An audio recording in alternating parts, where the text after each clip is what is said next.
Wa sante hyehyɛ mu no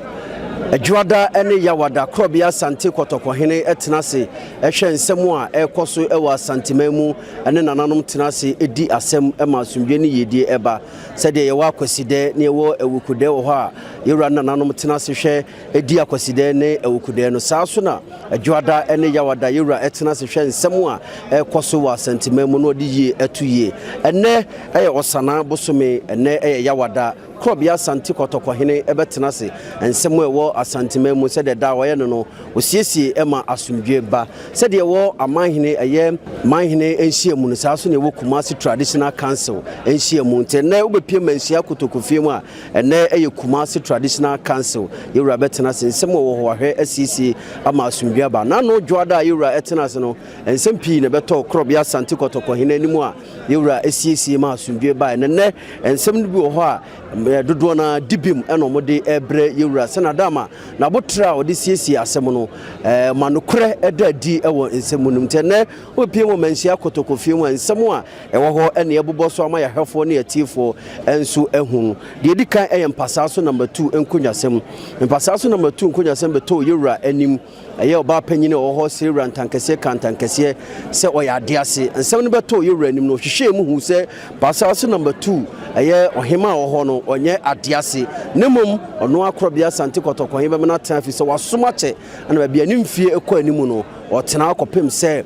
sebe odomankuma wu ba befa no akɔ na memadwane de wode ama abusuafo nso mo ankɔtena se mampanifo wo fie na abusuapanyini nka ho ne enyi de hye osefata na yemfama nemom madwane de yema ohema ne ntena hɔ kopem se twedi ampo beto nsa ede afrɛ ntene Mpasaaso number 2 hema ede Dibim ene ebre yewra ifire bekɔ Wirempe enkonyasem eno nso eye Dibim na no dwoada eno nso beto yewra nim abra Opemsuo osere rantankese kantankese so ya de ase na ho nsem beto yewra nim ma kotokohene de na botre hwehwe mu no ehu se Opemsuo enye ade ase wo Wirempe eno nti yewra etu na de so eba ye ojama busuapanyin se kwe na one mampanifo wo fie nkotena se na mo hwe desi osefata na mo fa ne mra no ana dwoada ho nsem beto yewra nim mantankese pie mu ma busuapanyin ka ne de eye oba ma wono so kane de se dada ma busuapanyin kwa wode wo ma faso one ne di nkomo okukuam se wode akonyan be ma no ho sika ne ne ma watuatua de bebrebe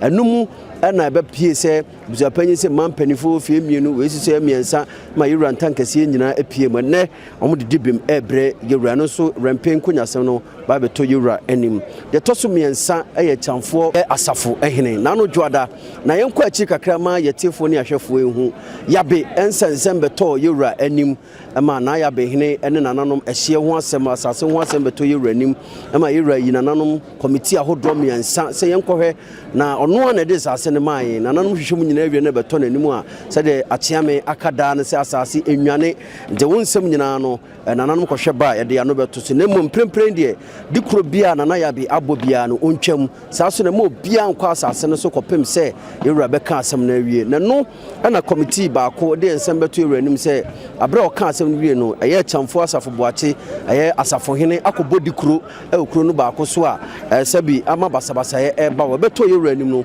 Akyame busa no se ampa se akɔbɔ dikro hɔ ogitum se ampa akɔbɔ dikro ɛwɔ hɔ na wontwam enum onyamane ene wode Dibim ebre yewra afi Abrade enkonyasem so na no dwoada yewra siesie ama asumdwa ba se ne wofamo ene wo no so Dibim ene yede ebre yewra afi yebekɔ Abuabuja enkonyasem ena bawro enkonyasem we ne nsem ene Kumasi Traditional Council yewra ena nanom etenase asiesie ama asumdwe aba Opemsuo radio Opemsuo TV said da ye no no ye wo ha said ye bekɔ so manhia kotokofia abra yewra tenase bia no ye de besom tiefo Fredu Agyeman dwumadi afra na doma nkomasem Opemsuo radio Opemsuo TV Fredu ada kosi fiada no pa no nso kosi nondu ye de som ye tiefo